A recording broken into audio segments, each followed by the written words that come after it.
J'en ai marre de voir dans cette vie remplie de larmes, de souffrances, de cris, dirigée par ces gens qui ne connaissent pas l'avenir de nos enfants. Je ne veux plus penser à tout ce qu'on me dit, je ne veux plus penser à tous ces soucis, je ne veux plus penser, mais juste m'envoler vers la planète de liberté. Pues hoy es 5 de abril del año 2014. Como cada sábado hablamos Félix José Hernández y Carlos Estefanía, uno radicado en Francia, el otro radicado en Suecia, sobre las noticias más importantes que se están comentando en Francia. Félix José Hernández es el corresponsal de Cuba Nuestra en Francia, además de ser profesor de lengua española y ser un latinoamericanista. Y Carlos Estefanía pues es el fundador de la revista Cuba Nuestra y su director actual. Bien, Félix José, ¿cómo está ese París? Pues muy bien, amigo, hay unas buenas temperaturas, alrededor de 18, 19 grados, todo París está florecido, o sea que estamos en plena primavera. Aquí estamos más o menos igual, cambia un poco la temperatura, a veces uno no sabe ni qué ropa ponerse para no acatarrarse, ¿no? Yo noto que tienes la voz un poco montada, ¿no? ¿No te sientes muy bien hoy? No, porque el problema es que por la mañana hay unos 10 grados, después el metro tiene todavía calefacción, después se sale y hay más fresco, se vuelve a entrar y entonces hay tantos cambios de temperatura de un lugar a otro que al final pues coges un resfriado. Pues entonces mucho mérito lo que tiene. Bien, comencemos con un tema vinculado a la naturaleza, ¿no? ¿Cuál es la causa de las rayas en las cebras? Esta es una investigación que han hecho en la Universidad de California en Davis, y han logrado encontrar estos investigadores la explicación de por qué las cebras tienen estas rayas, y resulta que es el mejor insecticida natural que existe. Según ellos, esta raya no es como se decía que era para poder tener una especie de camuflaje, etcétera. No, sino simplemente porque así se hacen picar menos por las mosquitas XC, entre otros mosquitos. Puede haber diferencias según las especies de moscas, de mosquitos, el comportamiento, etcétera, pero en todo caso la naturaleza ha dotado a la cebra de estas rayas para ser protegida de las picadas. ¿Qué te parece? No, muy interesante. La biología siempre sorprende, ¿no? Y bueno, por eso hay muchas personas que dejan de creer en la teoría de la evolución y creen en un diseño divino cuando ven lo sistemático y lo perfecto de todo este tipo de recursos que tienen los animales para sobrevivir, ¿no? Bien, vamos a entrar en una figura que para mí es muy importante. He leído bastante de él, he visto series, he visto películas basadas en su vida, que es el caso de Oscar Wilde. Es una de las sepulturas más conocidas del cementerio de Père Lachaise, en el famoso cementerio monumental de París. Y ahí está su tumba. Sabes que él vivió de 1854 a 1900, o sea, murió joven, que fue víctima del ostracismo homófobo de su tiempo. Pero bueno, su tumba es impresionante, está en lo alto de ella hay una especie de esfinge alada, una escultura del año 1912 de Jacob Epstein, y en general todo el monumento ha sido clasificado como monumento histórico del año 1997, y hasta es un lugar es símbolo del romanticismo parisino. Pero regularmente esta tumba se encuentra cubierta por las huellas de los besos depositados con los labios pintados con barra de labio en la piedra, ¿no?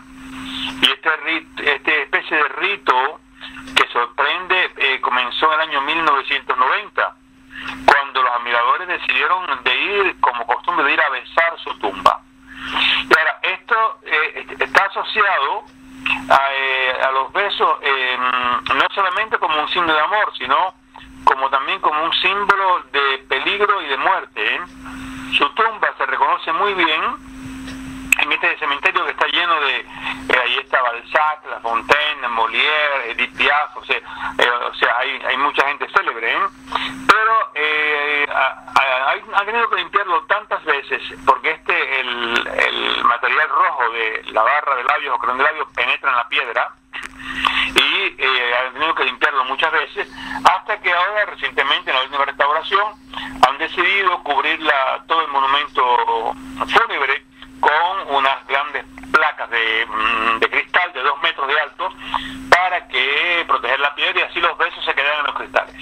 Sabes que estaba recordando cuando yo era muy joven, estudiaba en la Unión Soviética, tenía un amigo que era del Báltico, un muchacho muy bien informado, muy culto. La gente del Báltico dentro de Rusia eran gente muy liberales, ¿no? Y recuerdo que convivíamos con otro muchacho que venía de no sé qué etnia dentro de Rusia, hablaba una lengua rarísima, y este del Báltico le gustaba trajinar al otro.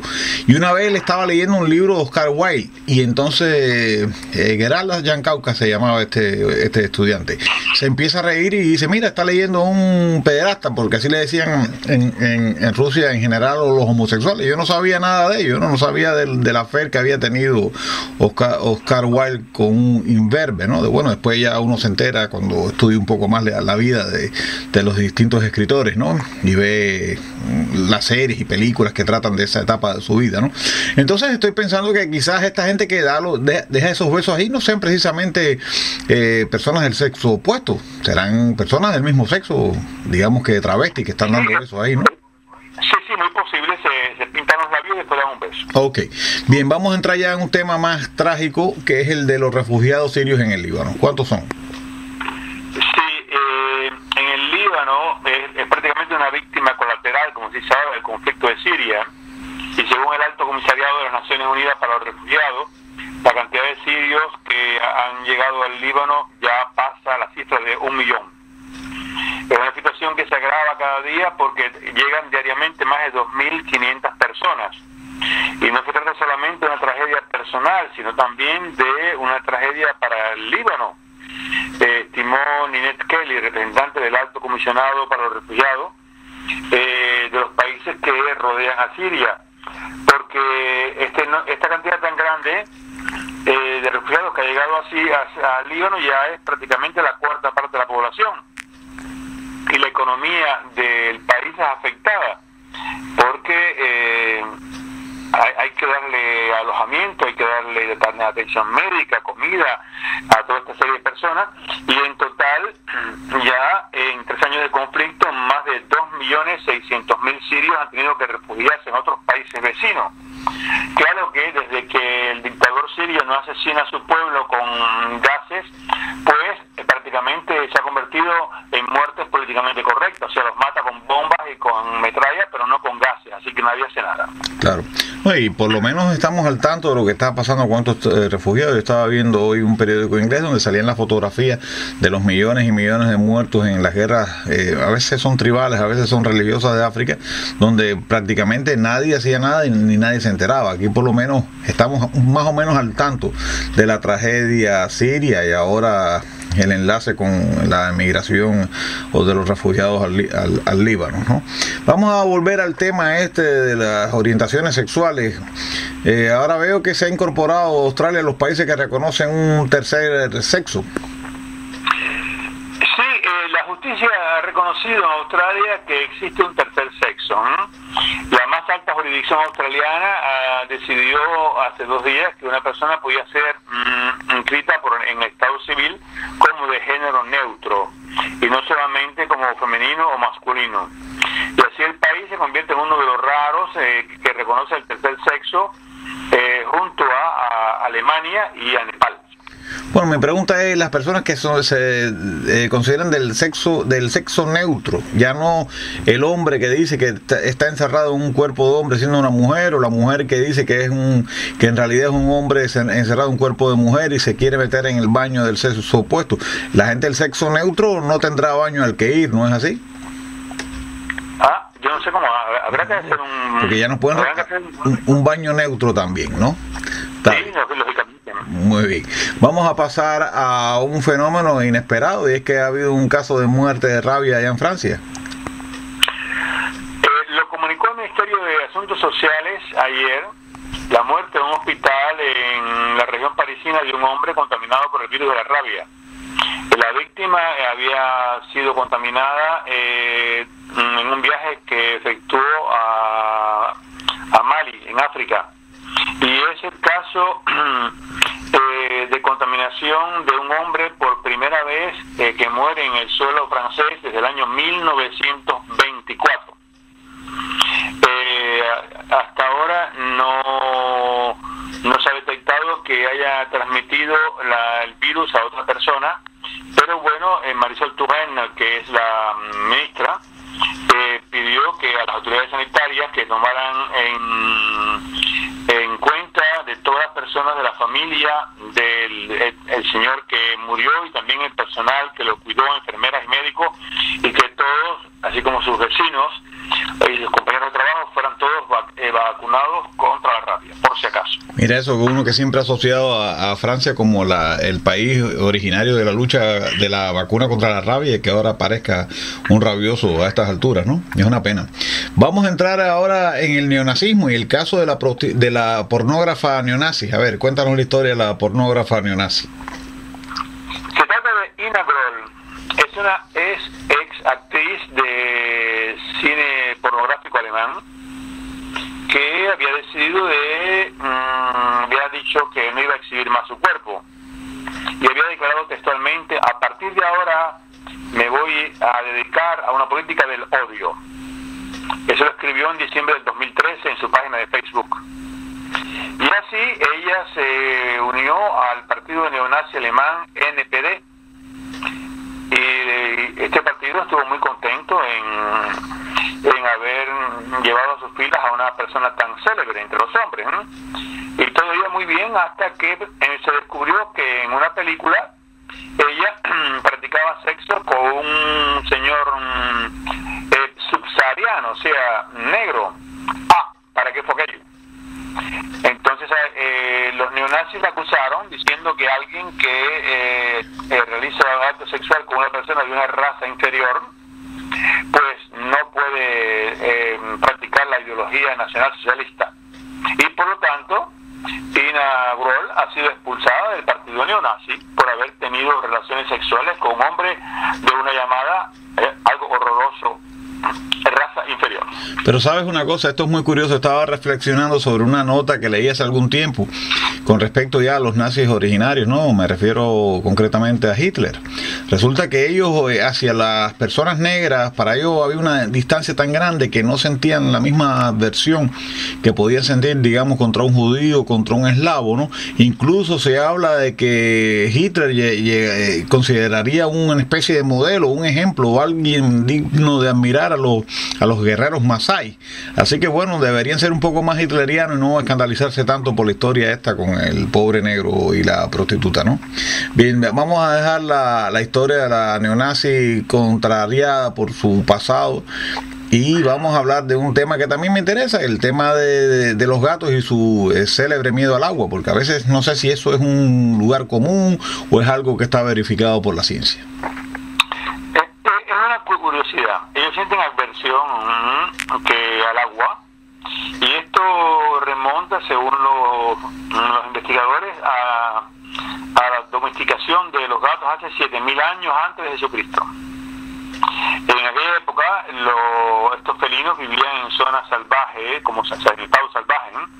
En zonas áridas, y donde había poca agua, y no vivían, contrariamente a los tigres y a los jaguares, etcétera, en zonas de mucha vegetación y mucha humedad. Y las primeras pruebas de que los gatos fueron domesticados se encuentran en las zonas de Chipre y de Egipto. Y si los gatos, todo el mundo tiene la idea de que no les gusta el agua, pero por lo menos no es obligatorio que tengan miedo, porque según los especialistas, ellos son capaces de meter una pata en el agua para capturar un pescado, un pececito.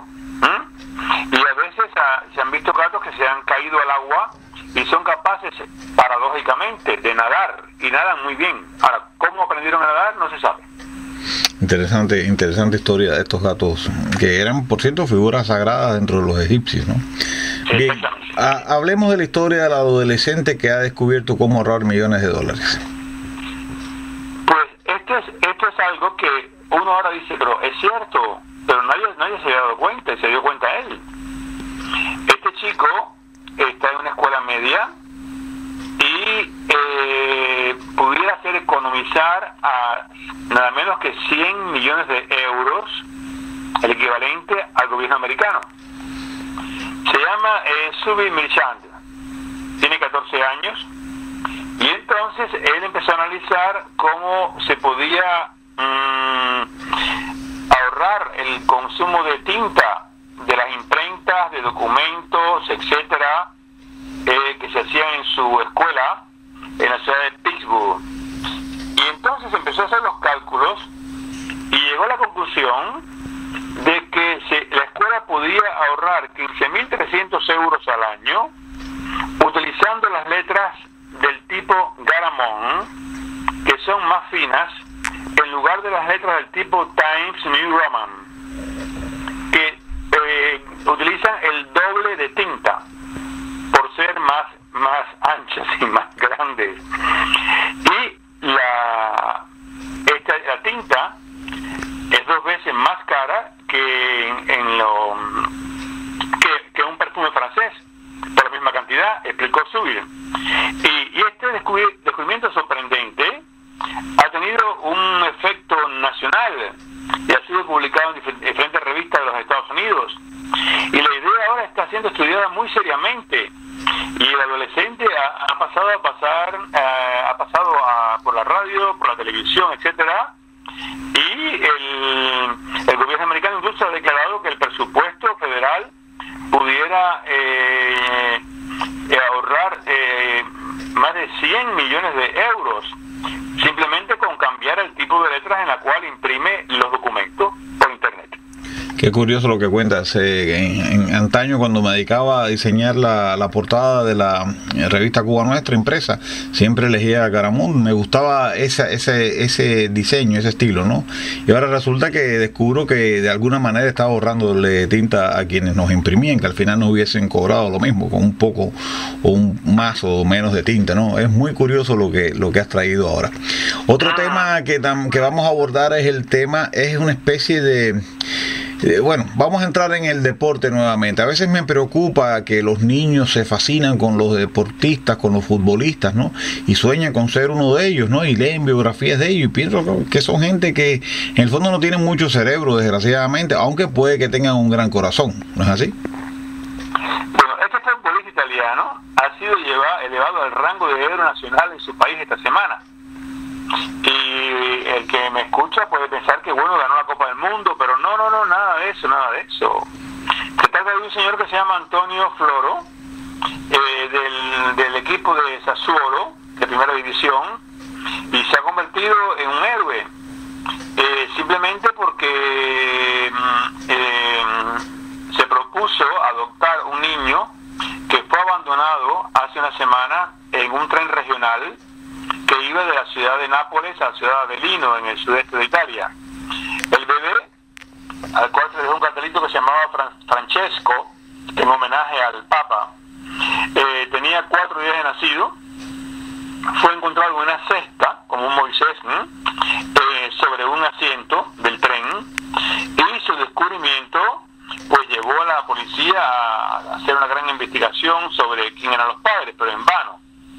El asunto conmovió al futbolista y él envió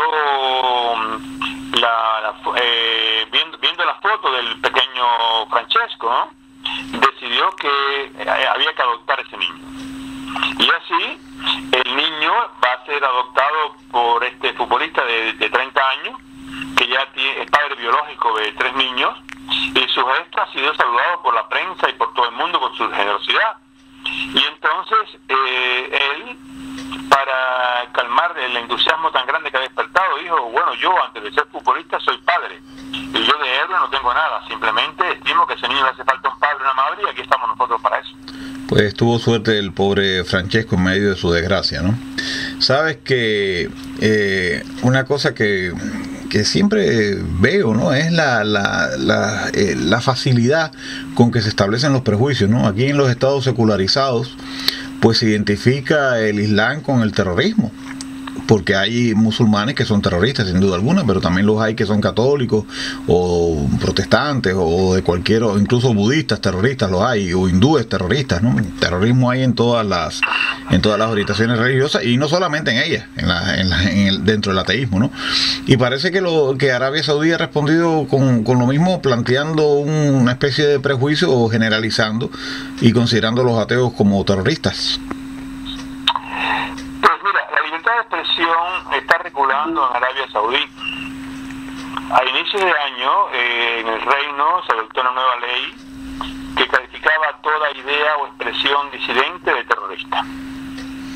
Y ahora en marzo, esta ley fue completada con una nueva cláusula que por la cual toda aquella idea, todo aquel escrito, toda aquella expresión que ponga en duda los fundamentos del Islam o que llame al ateísmo se va a considerar como crimen y le puede costar a sus autores una pena de 20 años de cárcel. O sea, ser ateo te cuesta 20 años de cárcel. Y entonces las autoridades de Arabia Saudí nunca han tolerado la crítica de su política, pero estas nuevas leyes transforman cualquier tipo de expresión crítica en crimen terrorista. Estimó Joe Stork, que es el director adjunto del Polo del Medio Oriente y de África del Norte de Human Rights Watch. El poeta palestino Ashar Fayyad fue una de las primeras víctimas de esta ley y el 1 de enero pasado fue arrestado porque sus poemas contenían ideas ateístas y está pendiente a juicio. O sea que corre el riesgo de ser condenado a 20 años de cárcel. Es lamentable esto y no estamos de acuerdo con que ninguna persona por su creencia o su religión sea condenado a nada, ¿no? Lo mismo en Arabia Saudí que en Cuba, que en Corea, que en cualquier otro lugar, ¿no? Los seres humanos deben tener derecho a elegir su religión o su no religión. Bien, vamos a entrar a otro tema vinculado con lo que es la libertad de expresión, porque a veces la libertad de expresión es manipulada y es trabajada de tal manera que se crean estados de opinión, ¿no? Ya habíamos tratado sobre la imagen que existe de Rusia en Francia, que es muy negativa, pero es que, por ejemplo, siguiendo un canal que transmite en varios idiomas como es Rusia Hoy, uno se da cuenta de cómo se va construyendo una imagen del mundo occidental completamente negativa, o concretamente de Estados Unidos, ¿no? Donde solamente se ve lo pervertido que puede haber en esa sociedad. Y ahora vamos a tratar esta información que tú has recogido de que el 61% de los rusos tienen mala opinión sobre Estados Unidos, que es la continuidad de la propaganda en tiempos de la Unión Soviética, porque ya eso se venía trabajando así. Exactamente, como tú dices, el 61% de los rusos han declarado que tienen una mala o muy mala opinión sobre los Estados Unidos, según una encuesta publicada hace 2 días por el Instituto Independiente Ruso Levada. Mientras que solamente en el mes de enero, o sea, hace 3 meses, era el 44% los que tenían mala opinión, o sea, han subido en casi 20%. Y esto, según los especialistas, es a causa de la crisis de Ucrania, que ha suscitado una ola de antiamericanismo en toda Rusia. Sí, realmente es una buena explicación, y pienso que la actitud de Estados Unidos no ha sido muy inteligente, ¿no? Por un lado se ha comprometido muy retóricamente con el lado ucraniano, y por otro lado realmente no ha hecho nada, ni podrá hacer nada, porque como quiera que sea, Rusia es una superpotencia y no le conviene ni a Estados Unidos ni a Europa enfrentarse a ella, ¿no?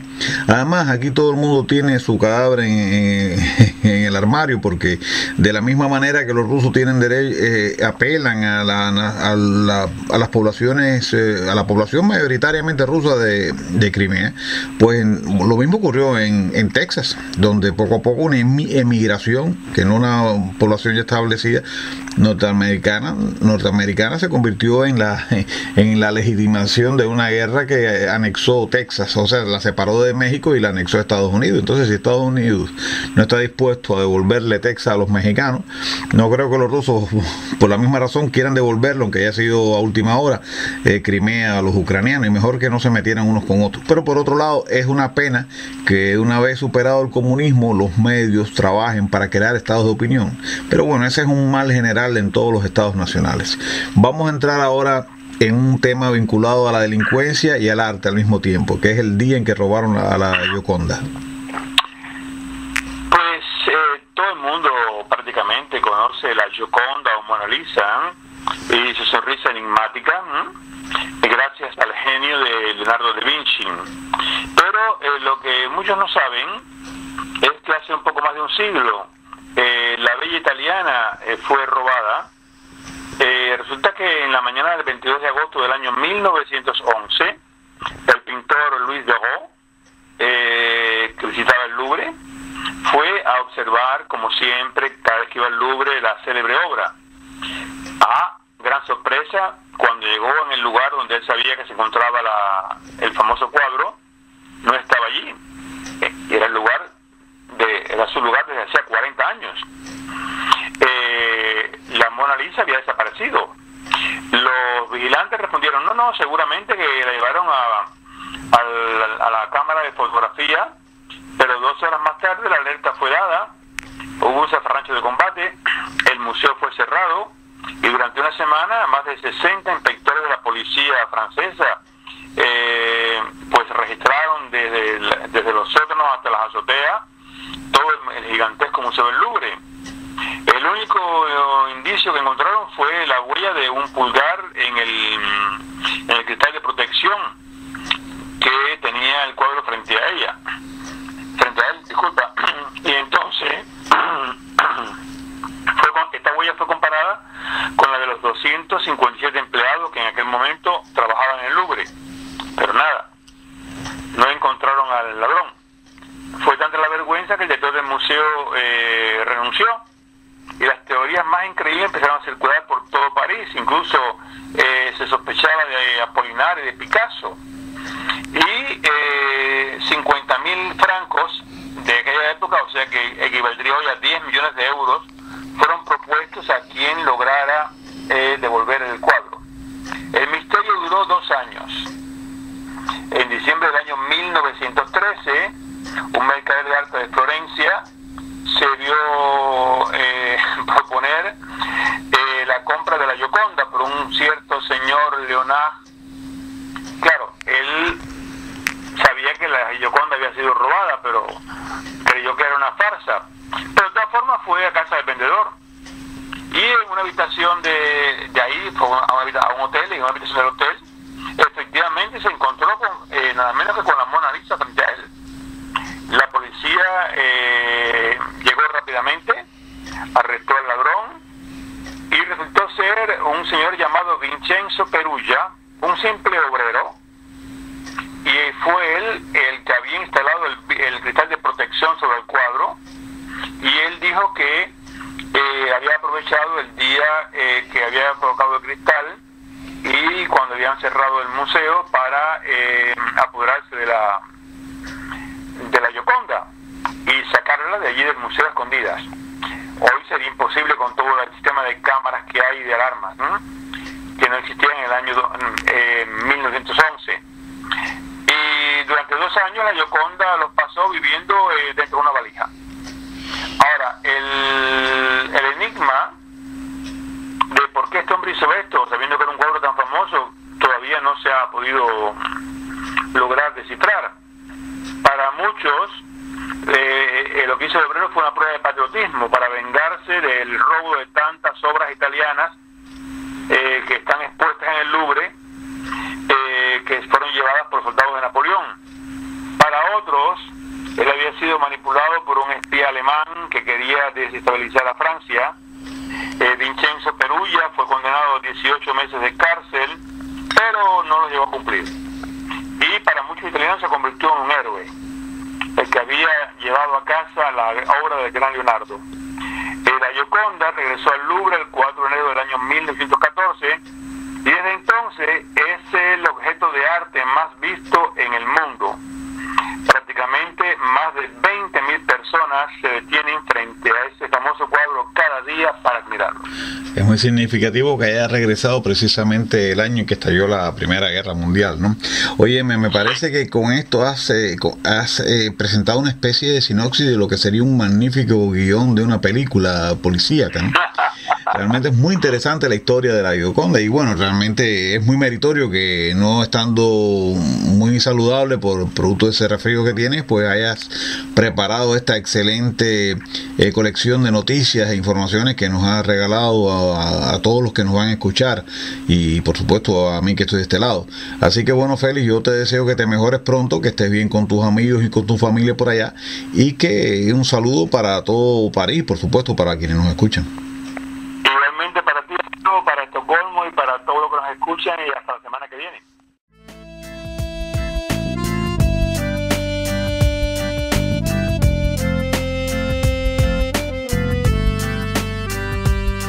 Alors je chante pour l'égalité. Alors je chante pour la liberté. Alors je chante la fraternité. Trois couleurs de mon pays souillé par toute la misère et cette pauvreté.